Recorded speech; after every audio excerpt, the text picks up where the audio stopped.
alihi wa sahbihi wa man ittaba'a hudahu ila yaumiddin, amma ba'd. Ikhwani fiddin, saudaraku kaum muslimin rahimani wa rahimakumullah.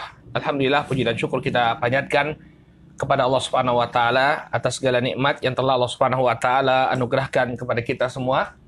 Sehingga di sore hari ini kembali Allah pertemukan kita dalam kajian membahas kitab At-Tadhhib fi Adillati Matnil Ghayati wa Taqrib yang ditulis oleh Al-Ustadz Ad-Doktor Mustafa Al-Bugha hafizahullahu ta'ala. Pada pertemuan yang terakhir, barakallahu fikum, kita telah menyelesaikan pembahasan tentang istinja dan adab-adab buang hajat. Maka insya Allah di kesempatan sore hari ini kita akan masuk ke dalam bab yang baru, yakni tentang nawakid al-wudu, pembatal-pembatal wudu. Jadi kita akan pelajari insya Allah perkara apa saja yang bisa membatalkan wudu. Qala faslun, walladhi yunkidul wudu'a sittatu asya'. Pasal, dan yang membatalkan wudu ada 6 perkara. Ya, ada 6 perkara yang disebutkan oleh Abu Suja. Di sini ada 6 perkara. Nanti kita akan bahas apakah itu pembatasan atau masih ada pembatal wudu yang lainnya. Qala ma kharaja minas sabilain. Yang pertama adalah apa yang keluar dari 2 jalan. Ini kubul dan dubur. Kemudian yang kedua, wa naumu ala ghairi hayati al-mutamakkin. Kemudian yang kedua adalah tidur tapi tidak dalam keadaan yang mutamakin. Nanti kita jelaskan apa makna keadaan yang mutamakin. Ya, keadaan yang mantap, ya. Kemudian yang ketiga, wazawalul aqli bisukrin au maradin. Yang ketiga adalah hilangnya akal karena mabuk atau karena sakit. Qala wa lamsur rajulil mar'ata al-ajnabiyyah min ghairi ha'il. Kemudian yang kelima, 1, 2, 3, 4 ya, yang keempat ya. Yang keempat adalah lamsur rajuli al-mar'ata al-ajnabiyyah min ghairi ha'il. Seorang laki-laki menyentuh wanita ajnabiyah tanpa adanya pembatas. Kemudian yang keenam, yang kelima, wa massu farjil adami bi batinil kaf. Menyentuh kemaluan manusia dengan bagian dalam telapak tangan. Menyentuh kemaluan manusia dengan bagian dalam telapak tangan. Dan yang keenam, wa malsu khalqati duburihi alal jadid. Ini menyentuh lingkaran duburnya menurut qaul jadidnya al-Imam Asy-Syafi'i. Qaul jadid itu pendapat barunya Imam Syafi'i setelah beliau pindah ke Mesir. Ya. Jadi antum dalam mempelajari kutub Syafi'i ya, perlu tahu ada qaul qadim, ada qaul jadid. Qaul qadim itu ketika al-Imam Syafi'i masih berada di Irak atau di Baghdad. Adapun qaul jadid ini pendapat beliau setelah beliau pindah ke Mesir. Baik. Jadi ini 6 perkara yang bisa membatalkan wudu. Yang pertama, jadi apa yang keluar dari 2 jalan. Kemudian yang kedua, tidur dalam posisi yang tidak mutamakin. Ini lubang duburnya tidak tertutup dengan mantap ya. Jadi mutamakin itu lubang duburnya atau lubang kentutnya itu tidak tertutup dengan mantap. Kemudian yang ketiga, hilangnya akal karena mabuk atau sakit. Yang keempat, seorang laki-laki menyentuh wanita ajnabiyah, wanita yang bukan mahramnya tanpa adanya pembatas. Yang kelima, menyentuh kemaluan manusia dengan telapak tangan bagian dalam. Dan yang keenam, menyentuh lingkaran dubur melalui apa? Menurut pendapat barunya Imam Syafi'i rahimahullahu taala. Baik, sekarang kita akan perinci lagi apa dalil-dalil dalam permasalahan ini ya.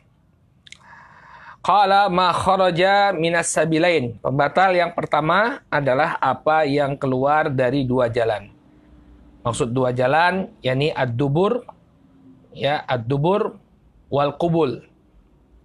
Yakni dubur dan juga kubul ya. Ini apa? Kemaluan depan dan kemaluan dubur dan kemaluan ya. Sesuatu yang keluar dari dubur dan kemaluan. Nah, ini yang akan membatalkan wudhu. Jadi, tidak batal wudhu misalnya keluar sesuatu dari hidung, enggak. Keluar sesuatu dari mata, ya. Dulu waktu kecil, ya teman-teman tuh ada yang ngerjain juga ketika ada yang nangis ya, waktu kalau mau sholat. Wah, kamu nangis-nangis ya, batal wudhumu, batal wudhumu. Nah, ini enggak membatalkan wudhu ya. Nangis itu tidak membatalkan wudhu. Keluarnya air mata tidak membatalkan wudhu. Yang membatalkan wudhu hanya keluarnya sesuatu dari dubur dan kubul. Ya. Apapun itu ya, apapun itu. Misalnya dia keluar sesuatu. Misalnya yang keluar itu bukan kotoran, tapi darah. Ya. Tapi darah ini juga membatalkan wudhu. Atau angin ya, kentut. Ya, ini juga keluar dari dubur. Ya, ini juga membatalkan wudhu. Atau yang terjadi pada sebagian wanita. Ya, dari vaginanya keluar angin. Keluar angin. Nah, ini juga membatalkan wudhu. Jadi segala sesuatu yang keluar dari dua jalan ini membatalkan wudhu. Qala hafizahullahu ta'ala wal aslu fi hadha qauluhu ta'ala fi ayatil wudhu. Dan dalil, al-asl bimakna ad-dalil. Ya, nanti kita akan sering dapati ya dari kalamnya Syekh Mustafa Bugha, al-asl fi hadha. Ya, artinya apa? Dalil dalam permasalahan ini adalah firman Allah Subhanahu wa taala tentang ayat wudu. Au jaa ahadum minkum minal ghaid. Atau salah seorang di antara kalian datang dari al-ghaid. Al-ghaid kata beliau huwa al-makanul munkhafid alladhi tuqdha fihi al-hajah. Al-ghaid itu adalah tempat yang rendah yang dipakai atau yang menjadi tempat menunaikan hajat. Tempat buang air kecil atau buang air besar. Ya, al-ghaid adalah tempat yang rendah untuk menunaikan hajat. Qala wal maji'u minhu ya'ni annal ati qad qada hajatahu fihi. Ya. Dan orang yang datang, yang kembali dari ghaid, artinya orang yang baru saja menunaikan hajatnya di ghaid tadi. Ya. Kan ayat lengkapnya ini ya, ayat tentang wudu. Ya. Allah Subhanahu wa taala berfirman, ya ayyuhalladzina amanu idza kuntum ilas sholati tak, bukan ini ayatnya.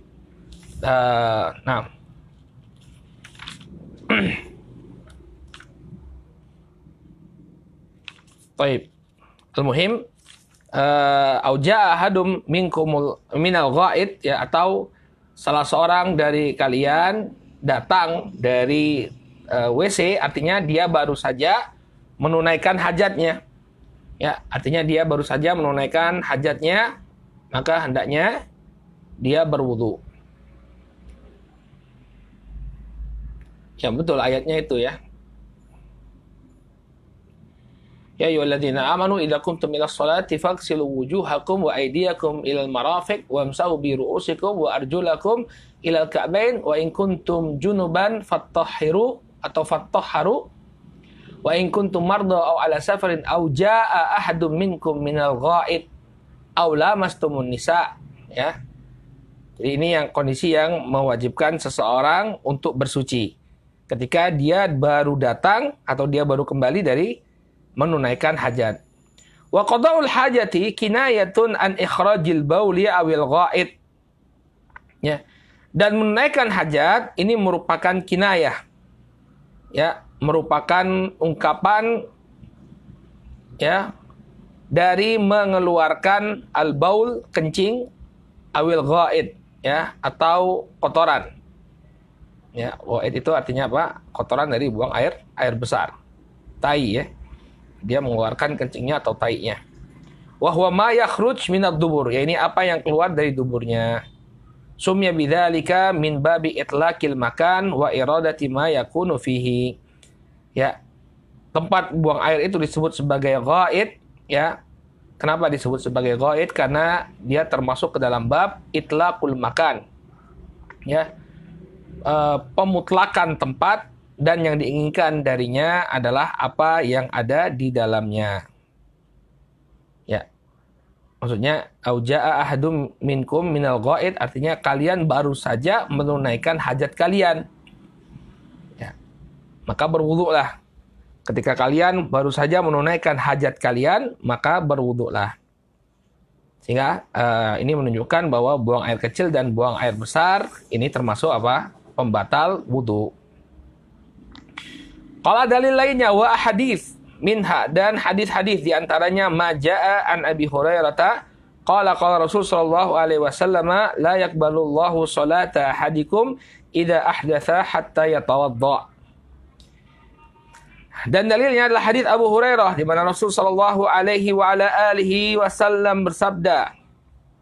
Hadisnya diriwayatkan oleh Imam Al-Bukhari dan Muslim. Nabi mengatakan, Allah Subhanahu wa taala tidaklah menerima salat salah seorang di antara kalian apabila dia berhadas sampai dia berwudu. Ya. Jadi Allah Subhanahu wa taala tidak akan menerima salat seseorang kalau dia berhadas sampai dia berwudu. Faqala rajulun min ahli Hadramaut. Maka berkata seorang yang berasal dari Hadramaut, dia berkata kepada Abu Hurairah, "Mal hadatsu ya Abu Hurairah?" Apa yang dimaksud dengan hadas wahai Abu Hurairah? Qala fasa'un aw durat. Ya, yang dimaksud dengan hadas adalah kentut, baik yang bersuara maupun yang tidak bersuara. Ya. Kentut, baik itu yang bersuara atau yang tidak bersuara. Nah, ini dalil yang menunjukkan bahwa kentut juga membatalkan wudu. Kentut juga membatalkan wudu. Baik. Kemudian waqisa ala ma dzukir kullu kharijin minal qubuli awid duburi walau kana tahiran. Maka dikiaskan dari apa yang telah kita sebutkan, segala sesuatu yang keluar dari kubul dan dubur, walaupun dia suci. Misalnya apa? Sesuatu yang suci yang kemudian keluar dari apa? Dari kemaluan kita, air mani misalnya. Air mani itu tidak najis, air mani itu suci. Bahkan sebagian ulama menukilkan ijma tentang sucinya air mani. Ya. Akan tetapi dia membatalkan wudu. Jadi keluarnya sesuatu dari kubul maupun dubur ini walaupun dia suci tetap membatalkan wudu. Ya. Ini yang pertama, pembatal yang pertama. Ya, ini apa? Apa yang keluar dari dua jalan. Kemudian yang kedua dan ketiga, wa naumu ala ghairi hayatil mutamakkin wa zawalul akli bisukrin aw maradin. Pembatal yang kedua dan ketiga, ya tidur dalam keadaan tidak mutamakkin. Maksud dengan mutamakkin ini adalah lubang pantatnya atau lubang kentutnya itu tidak tertutupi. Nanti akan dijelaskan oleh beliau apa maknanya. Dalilnya an Ali radhiyallahu anhu qala Rasulullah sallallahu alaihi wasallam wika'us sahi al-ainan faman nama falyatawadda. Dalam hadis yang diriwayatkan oleh Al-Imam Abu Dawud dan yang selain beliau dari sahabat Ali bin Abi Thalib radhiyallahu anhu, Rasul sallallahu alaihi wasallam bersabda, segel dari dubur itu adalah dua mata. Maka barang siapa yang tidur, hendaknya dia berwudu. Ya. Jadi tidur dalam keadaan ya tidur ini dia akan membatalkan wudu. Ya. Qala an Muawiyah ibn Abi Sufyan qala Rasulullah sallallahu alaihi wasallam. Dari sahabat Muawiyah bin Abi Sufyan, Nabi sallallahu alaihi wasallam bersabda, "Innamal ainan wika usah. Fa idza namat al ainu ya istadlaqal wika." Kata Nabi sallallahu alaihi wasallam, hadisnya diriwayatkan oleh Al-Imam Ad-Darimi dan juga Abu Ya'la. Ya. Dari sahabat Muawiyah bin Abi Sufyan, Nabi mengatakan, hanya saja kedua mata itu merupakan segel. Ya, segel pengikat dari pantat atau dari dubur. Fa idza namat al-ain ya ustutliqal wika. Apabila kedua mata telah terpejam atau telah tertidur, maka terlepaslah ikatan atau segelnya. Ya. Jadi kalau seseorang itu tertidur maka batal wudunya. Qala wika, kata beliau, huwa ma yushaddu bihi ra'sul kirbah wa nahwiha hatta la yakhruj minha syai'. Wika yakni apa yang mengikat atau yang menutup kepala kirbah. Kirbah itu adalah tempat air yang terbuat dari kulit. Wa nahwiha, dan juga yang semisal kirbah.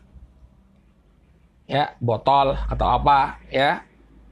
Maka yang menutupnya itu disebut sebagai wika. Disebut sebagai wika. Ya. Sampai apa? Tidak ada yang bisa keluar dari tempat penyimpanan tersebut. Jadi mata itu seperti tutup atau ikatan atau segel ya terhadap asah. Asah ismun min asma'id dubur. Ya. Asah ismun min asma'id dubur. Asah artinya nama dari nama-nama dubur. Kemudian ustutliqa yani inhalla wastarkha atau istadlaqa, ya istadlaqa. Istadlaqa artinya inhalla wastarkha. Istadlaqa artinya terlepas. Ya. Jadi kedua mata ini merupakan segel dari dubur. Apabila mata sudah terpejam, mata sudah tertidur, maka tidak ada lagi segelnya. Hilang segelnya. Apa makna hadis-hadis yang kita sebutkan? Kata beliau, wal makna anna liyaqadhah tahfadhu ma fi dakhilil insan minal khuruj. Liannahu yuhissu bidzalik. Fa idza nama kana naumuhu madhannatan li khuruji syai' minhu. Makna dari hadis ini bahwa ya terjaganya seseorang, al-yaqadhah artinya dia tidak tidur, terjaga. Terjaganya seseorang ini akan menjaga apa yang ada pada dirinya untuk keluar. Kalau kita sedang sadar, maka kita bisa mengontrol, ya. Ada angin yang mau keluar, nah kita keluarkan atau tidak, kentut atau tidak, ya itu bisa kita jaga. Kalau kita tidak dalam keadaan tertidur, ya. Li'annahu yuhissu bidzalik, karena dia paham, karena dia masih merasakan apa yang akan keluar. Fa idza nama, apabila dia tidur, kana naumuhu madhannatan li khuruji syai' minhu, maka tidurnya itu ya merupakan besar kemungkinan akan keluar sesuatu darinya. Ya, madhannatan ini maksudnya adalah yakni tempat keluarnya atau saat sesuatu itu keluar tanpa dia sadari. Kalau dia tertidur.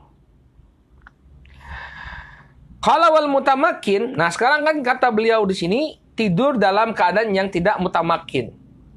Artinya kalau tidurnya itu mutamakin, nggak batal wudhunya. Kalau tidurnya itu dalam keadaan mutamakin, maka tidak batal wudhunya. Yang membatalkan wudhu adalah tidur dalam keadaan yang tidak mutamakin. Pertanyaannya sekarang, apa maksudnya tidur dalam keadaan mutamakin? Kata beliau, wal mutamakkinu huwa alladhi yanamu ya waqad wada'a al-yatayhi 'alal ard. Tidur yang mutamakin adalah seseorang itu tidur namun dia meletakkan kedua pantatnya di atas bumi atau di atas tanah. Ya, jadi kalau tidurnya itu mutamakin, artinya tidurnya itu kedua pantatnya berada di atas tanah, yang demikian tidak membatalkan wudhunya. Ya. Bihaitsu la yaqa law lam yakun mustanadan ila syai'. Ya. Di mana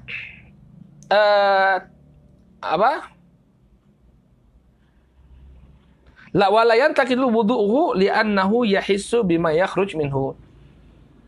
Ya. Maksudnya di sini adalah dia tertidur namun dia meletakkan kedua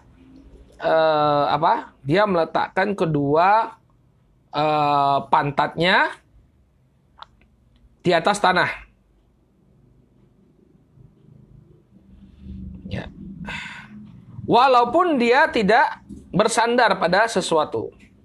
Jadi duduknya itu walaupun tidak bersandar dengan sesuatu. Bihaitsu la yaqa ini artinya dia mungkin Allah taala alam ya, dia tidak dalam keadaan berbaring ya. Jadi dia dalam keadaan duduk walaupun tidak bersandar. Ya, dia dalam keadaan duduk walaupun dia tidak bersandar. Jadi duduk ya seperti orang kayak sholat Jumat itu kan. Orang yang sholat Jumat ya dia tertidur walaupun tidak bersandar. Wala yantakidu wudu'uhu, maka tidak batal wudhunya. Kenapa? Li'annahu yahissu bima yakhruj minhu. Karena kalau dia tidur dalam posisi seperti ini, dia masih bisa merasakan apa yang keluar dari perutnya. Ya. Ya, kalau toh keluar sesuatu, dia pasti akan menyadari bahwa telah keluar sesuatu dari duburnya tersebut. Nah, ya. Ini maksud mutamakin. Jadi wudhu yang batal, ya, duduk atau tidur yang membatalkan wudhu adalah tidur dalam keadaan yang ghairu mutamakin, ya, yang tidak mutamakin. Adapun tidur dalam posisi yang mutamakin, artinya lubang pantatnya itu tertutup, ya, walaupun dia tidak bersandar, yang demikian tidak membatalkan wudhu. Yang demikian tidak membatalkan wudhu.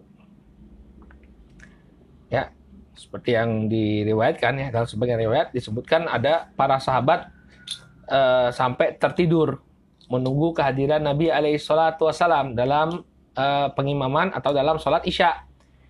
Kemudian ketika Nabi datang, mereka langsung menunaikan sholat tanpa mengulangi wudhunya.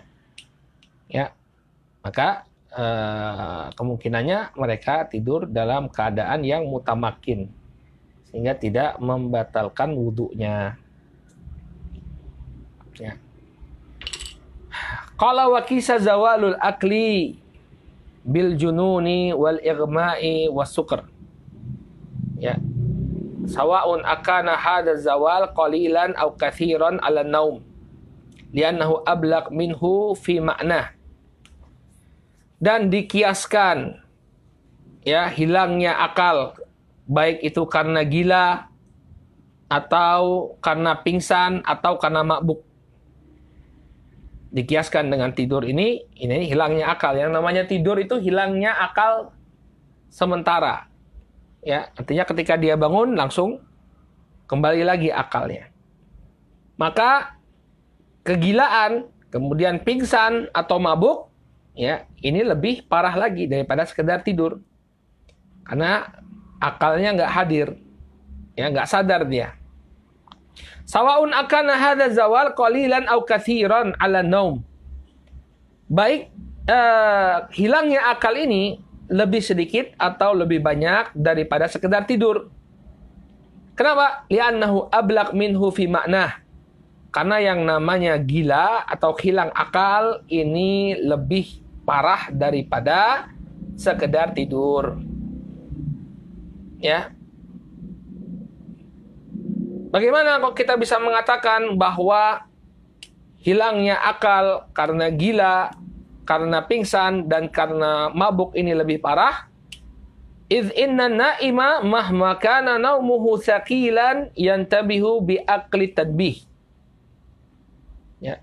Wa amal majnun au mughma alaihi au saqran fa innahu la yantabihu mahma nubbiha hatta yazula anhu ma huwa fi. Falidha kana aula bin naqab. Apabila seorang yang sedang tidur, ya, walaupun tidurnya itu adalah tidur yang demikian lelap, ya, yantabihu bi aqalli tanbih, maka dia akan sadar hanya dengan dibangunkan, ya. Aqalli tanbih artinya dengan dengan teguran, ya, dengan teguran yang sedikit dia akan sadar. Hei, bangun, bangun, bangun. Langsung kembali akalnya. Wa amal majnun awil mughma alaihi. Adapun orang yang gila ataupun orang yang pingsan, abis sakran atau orang yang mabuk, ya, fa innahu la yantabihu mahma nubbiha. Maka dia tidak langsung, ya, terbangun walaupun sudah dibangunkan sedemikian rupa. Hatta yazula anhu ma huwa fi. Sampai hilang kegilaannya, sampai hilang pingsannya, sampai hilang mabuknya, baru dia sadar. Falidha kana aula binaqd. Maka yang namanya hilang akal karena gila, karena pingsan, atau karena mabuk, ini lebih parah daripada tidur. Ya. Ini yang menunjukkan bahwa hilangnya akal juga membatalkan wudu. Baik. Kemudian yang ketiga, keempat, ya, pembatal wudu yang keempat, wan naum, wa lamsur rajuli al mar'ata al ajnabiyah min ghairi ha'il. Yaitu seorang laki-laki menyentuh wanita ajnabiyah tanpa adanya pembatas. Wanita ajnabiyah ini adalah wanita yang bukan mahramnya. Wanita yang tidak boleh dia nikahi. Ya, sehingga termasuk istri atau istri tidak termasuk. Ya, istri itu wanita ajnabi asalnya. Ya, sehingga kalau menyentuh istri menurut madhab Syafi'iyah itu juga membatalkan wudu.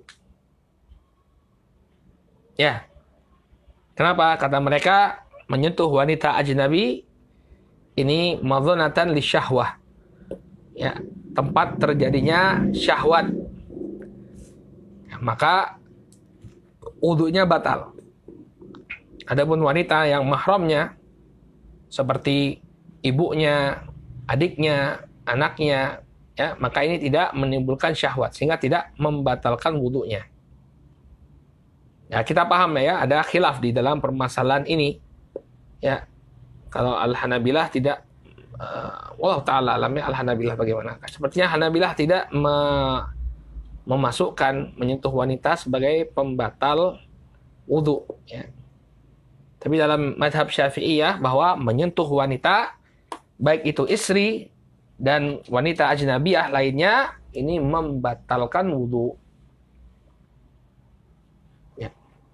Kemudian yang dimaksud dengan bersentuhan di sini adalah iltiqa basyaratai rajulin wa imra'atin. Yahillu lahuma an yatazawwaja halan aw ma'alan. Yang dimaksudkan dengan bersentuhan di sini adalah bertemunya kulit dengan kulit antara laki-laki dan perempuan. Ya, jadi bersentuhannya kulit laki-laki dengan kulit perempuan ini membatalkan wudu. Dengan syarat apa? Wanita yang disentuh ya yahillu lahuma ayatazawwaja. Ya, mereka berdua itu boleh menikah. Antara laki-laki dan perempuan yang bersentuhan itu ya boleh menikah halan au ma'alan. Baik sekarang maupun nanti. Ya. Maksudnya ada yang tidak boleh nikah sekarang, tapi kalau dia keluar dari kondisinya yang sekarang boleh untuk dinikahi.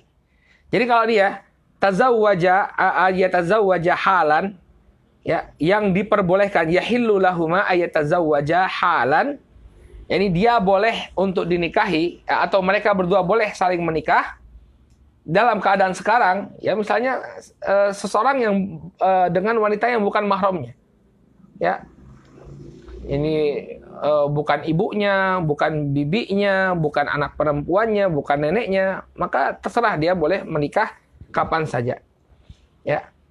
Au ma'alan, atau boleh bagi dia untuk menikah nanti. Kalau sekarang nggak boleh dia nikahi, tapi kalau nanti boleh dia nikahi. Ada nggak yang seperti itu kondisinya, yang sekarang tidak boleh kita nikahi, tapi nanti boleh kita nikahi? Ada. Misalnya apa? Mengumpulkan dua saudari, ya, menikah dengan saudara perempuan dari istri kita, boleh nggak? Sekarang nggak boleh, ya nggak? Sekarang nggak boleh kita nikahi. Kenapa? Tidak boleh mengumpulkan dua saudari. Tapi kalau misalnya istri kita misalnya sudah pisah, ya, seseorang sudah berpisah dengan istrinya, maka adiknya tadi halal nggak untuk dinikahi? Halal. Ya, adik dari istrinya boleh. Atau istrinya meninggal dunia. Ya, ada yang namanya turun ranjang, istilah turun ranjang. Kakaknya meninggal, maka adiknya yang dinikahi oleh sang suami. Maka yang dimaksud dengan halan di sini adalah yang boleh kita nikahi sekarang. Adapun ma'alan artinya sekarang tidak boleh, tapi nanti boleh juga untuk dinikahi. Maka kalau boleh untuk dinikahi baik sekarang ataupun nanti, ya, ini membatalkan wudu ketika kita menyentuhnya. Wa yadkhulu fi dzalika al-mutazawwijan. Ya, maka masuk ke dalamnya adalah pasangan suami istri. Nah, jadi kalau menurut mazhab Syafi'i, ya, kita sudah nikah, kemudian mau sholat ke masjid, kemudian nyentuh istri kita, batal wudhu kita.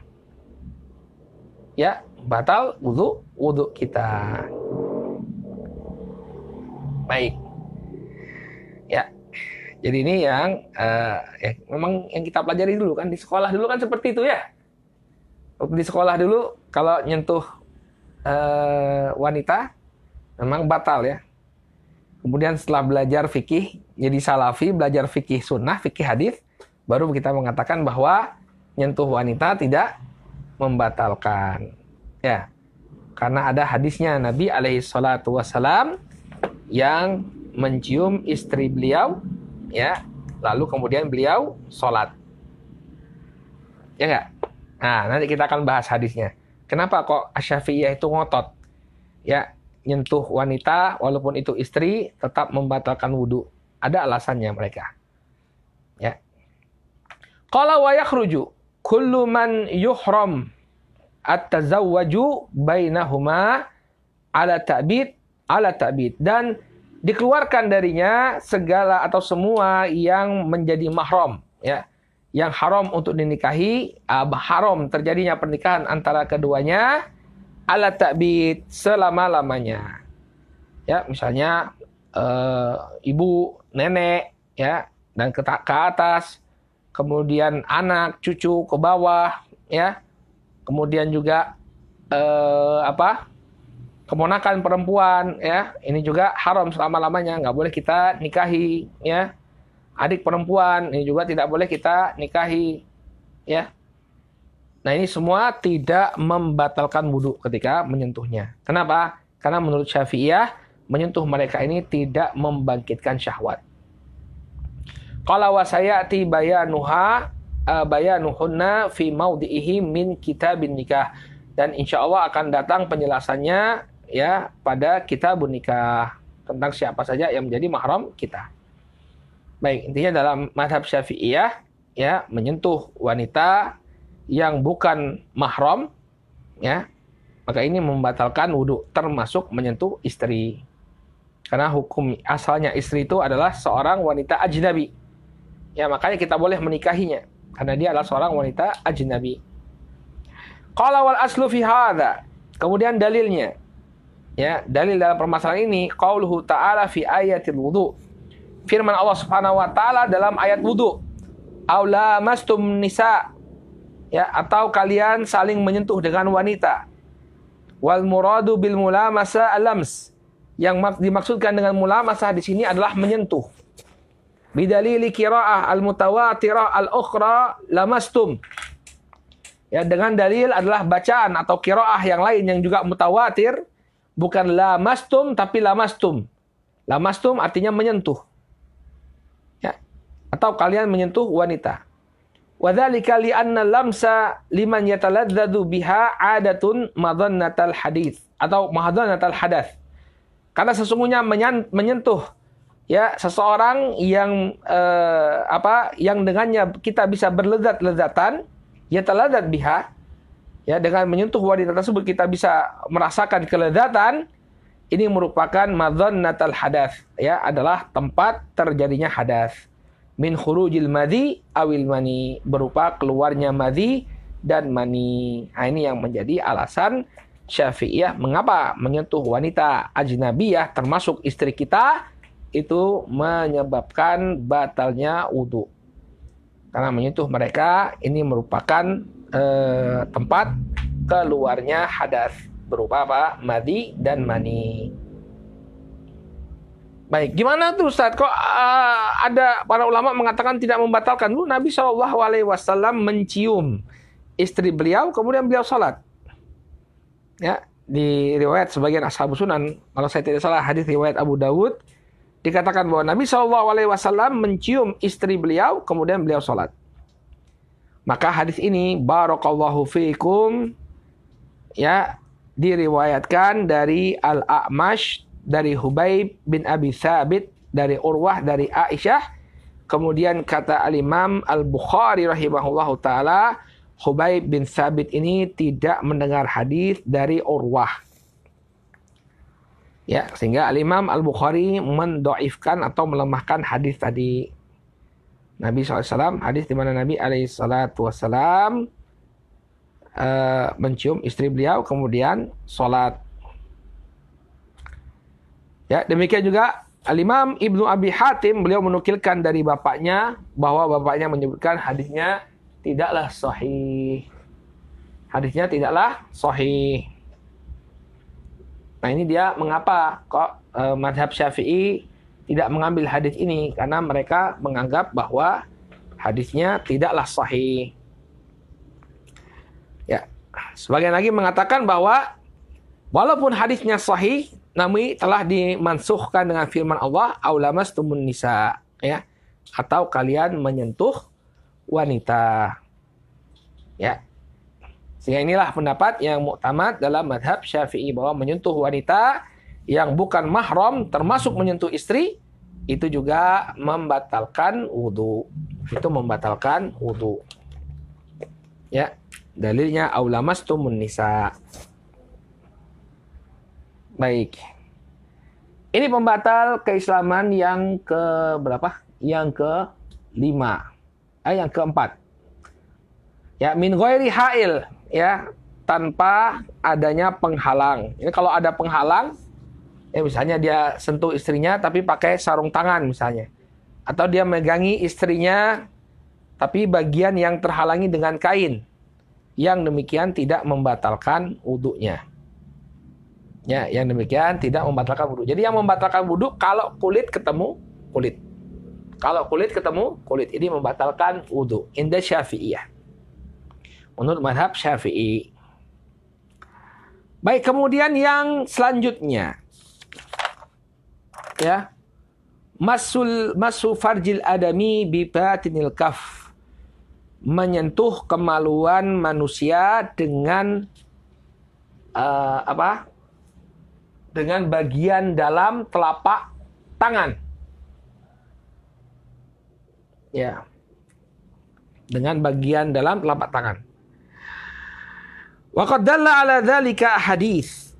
Ya. Telah disebutkan tentang perkara ini ya beberapa hadis. Yang pertama, ma rawahu ashabus sunan an Busrah binti Safwan. Apa yang diriwayatkan oleh ashabus sunan, yakni sunan yang 4, Sunan Tirmidzi, Abu Dawud, Ibnu Majah dan Nasa'i, dari Busrah binti Safwan radhiyallahu anha bahwa Nabi Shallallahu alaihi wasallam bersabda, "Man massa dzakarahu fala yusalli hatta yatawadda." Barang siapa yang menyentuh zakarnya, maka janganlah dia sholat sampai dia berwudu.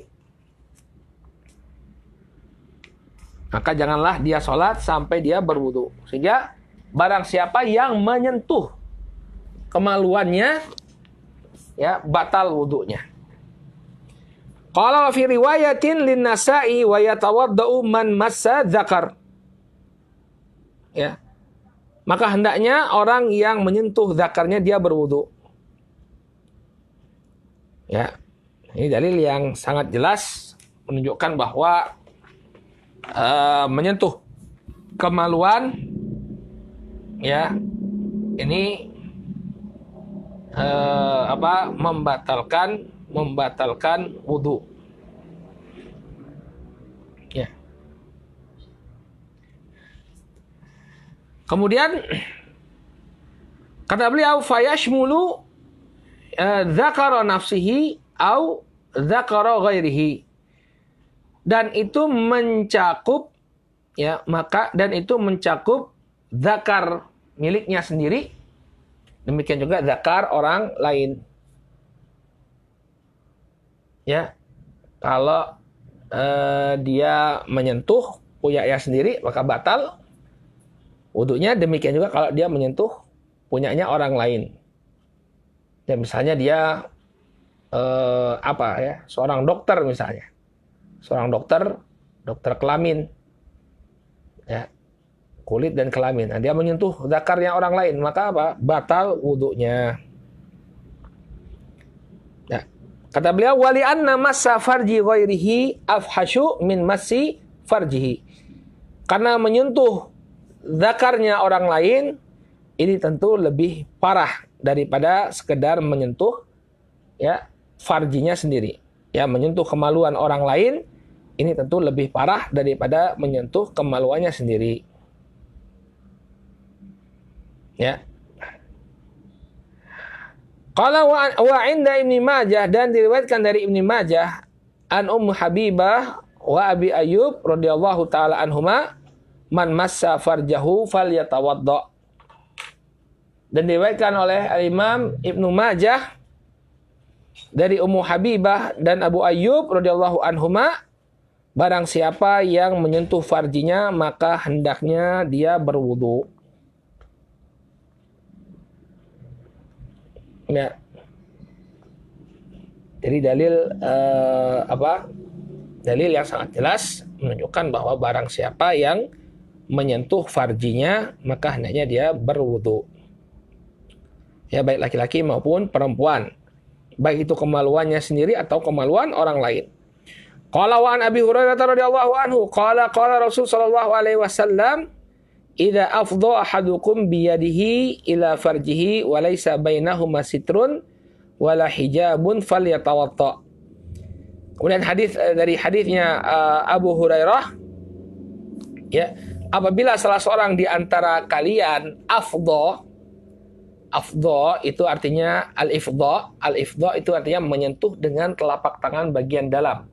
Jadi kalau dia menyentuh telapak tangan dengan telapak tangan, ya dengan telapak tangan tapi bagian luarnya bukan bagian yang berwarna putih, yang demikian tidak membatalkan wudu. Ya, idza afdha ahadukum biyadihi ila farjih.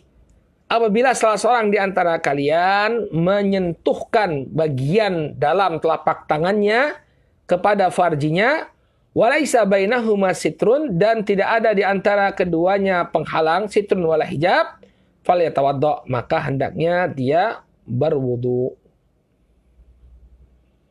Faqauluhu ahadukum yashmulu dzakara wal untha.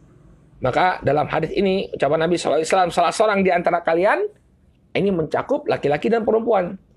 Ya, jadi baik laki-laki maupun perempuan ketika menyentuh kemaluan ini batal wudunya. Ya, baik yang dia sentuh itu adalah punyanya sendiri atau punya orang lain. Baik. Kemudian kata beliau ya di bagian yang keenam apa? Wa masu halqati duburihi alal jadid. Dan juga menyentuh bundaran duburnya menurut pendapat atau qaulul jadid dari al-Imam Asy-Syafi'i. Ya, maka kata beliau wa qauluhu farjahu yashmulu al-qubulu wad duburu. Farj di sini, lafaz farj di sini mencakup ya kubul dan dubur. Jadi barang siapa yang menyentuh kubul ataupun duburnya telah batal wudunya. Wudunya telah batal.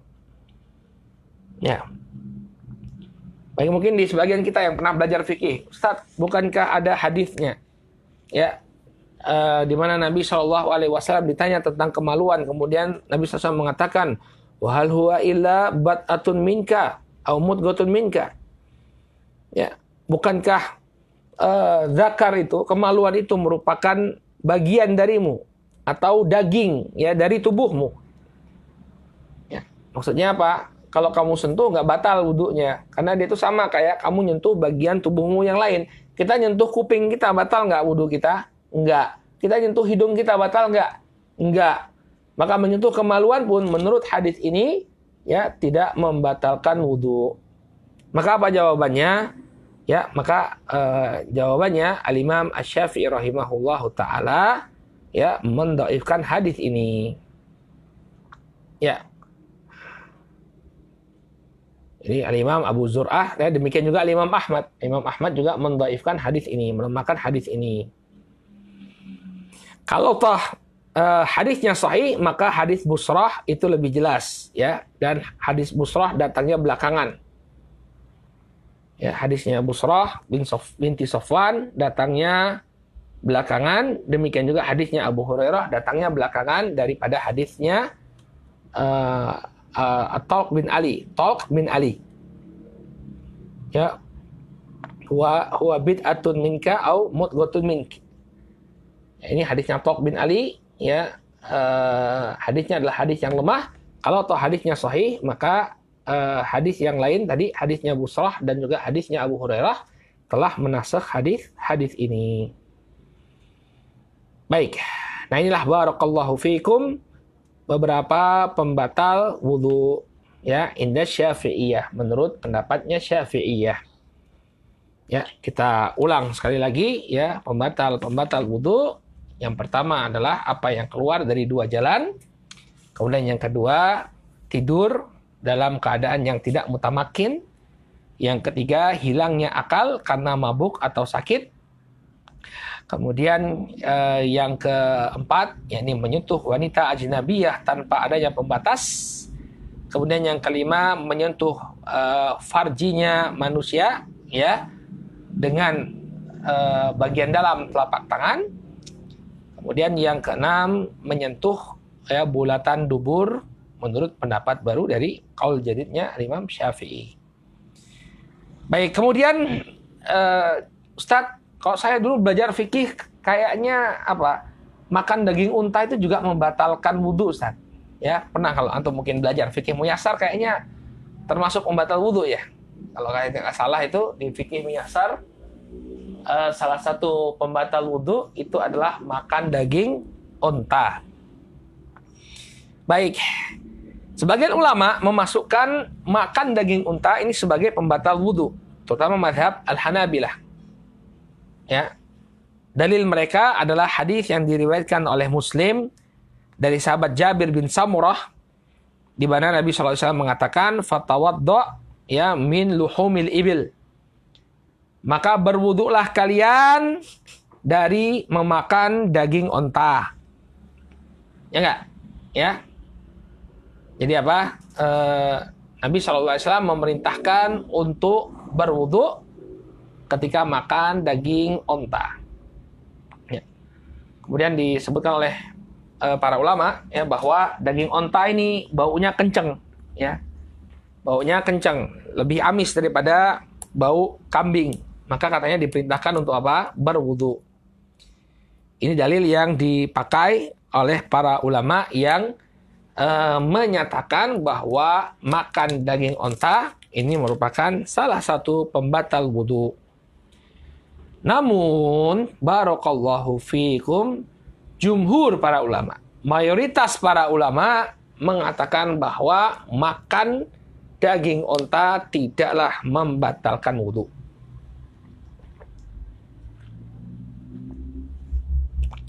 Mungkin kalau di Indonesia kan jarang ya.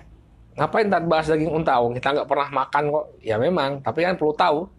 Siapa tahu nanti antum tamat kuliah kerja di Saudi misalnya, atau di negara-negara Timur Tengah. Kemudian diajak orang makan daging onta. Ya. Nah, nanti mereka suruh berwudu itu. Bilang saja Anda mazhabnya ikut jumhur gitu ya. Kalau mazhabnya ikut jumhur, makan daging onta tidak membatalkan wudu. Kenapa? Ada dalilnya. Ya, hadis yang belakangan datang dari Jabir bin Abdillah dalam Sunan Abu Daud. Ya, secara jelas Jabir bin Abdillah, kalau tadi Jabir bin Samurah, ya, Jabir bin Samurah, hadisnya riwayat Muslim. Dalam hadis Jabir bin Abdillah, ya, sarahatan beliau mengatakan kana akhirul amrayni min Rasulillah sallallahu alaihi wasallam tarkul wudu ya mimma ghayyaratin nar. Ya.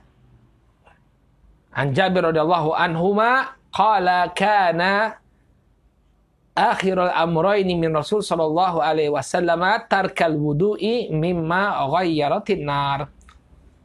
Bisa dibaca kana akhira, bisa dibaca kana akhiru. Tergantung mana yang kita maksudkan sebagai isim kananya.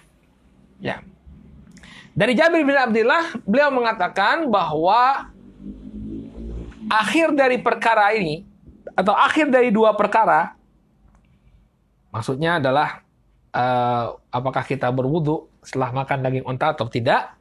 Akhirnya adalah tarkul wudu mimma ghayyaratin nar, bahwa tidak perlu berwudu kalau makan sesuatu yang sudah disentuh oleh api. Maksudnya apa? Yang sudah dimasak. Nah, jadi kalau daging ontanya itu sudah dimasak, barakallahu fikum, tidak perlu bagi kita untuk berwudu. Kalau apa? Dagingnya sudah dimasak. Dan tentu orang kalau makan daging kan pasti dimasak dulu, ya nggak? Pasti dimasak dulu. Sehingga inilah pendapatnya jumhur para ulama, ya, bahwa makan daging unta tidak membatalkan wudu. Makan daging unta tidak membatalkan wudu. Ya. Jadi tetap saja yang membatalkan wudu ya 6 perkara tadi yang disebutkan oleh Al-Imam Abu Suja rahimahullahu ta'ala. Baik, ya ini ya beberapa permasalahan yang berkaitan dengan nawaqidul wudu. Kita cukupkan dulu sampai di sini ya, mudah-mudahan bermanfaat.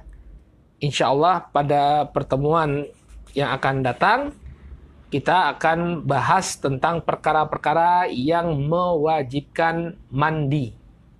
Nah, kita mulai bahas tentang mandi janabah. Baik, cukup sampai di sini insya Allah. Dan diumumkan juga ya, insya Allah kita hari Sabtu nanti muhadharah ya, daurah sebelum Ramadan. Jadi kita siam karena kita akan masuk bulan Ramadan. Kita akan bahas dalam daurah setengah hari ya, kita siam dari kitab ini juga, dari matan Abu Suja. Tapi apa? Kitab siamnya ya, kitabnya nggak banyak ya, cuma berapa lembar aja kitab siam. Insya Allah bisa kita tuntaskan sebelum waktu zuhur. Baik, natafi bihadzal qadar, kita cukupkan dulu sampai di sini untuk kajian kitab At-Tathib.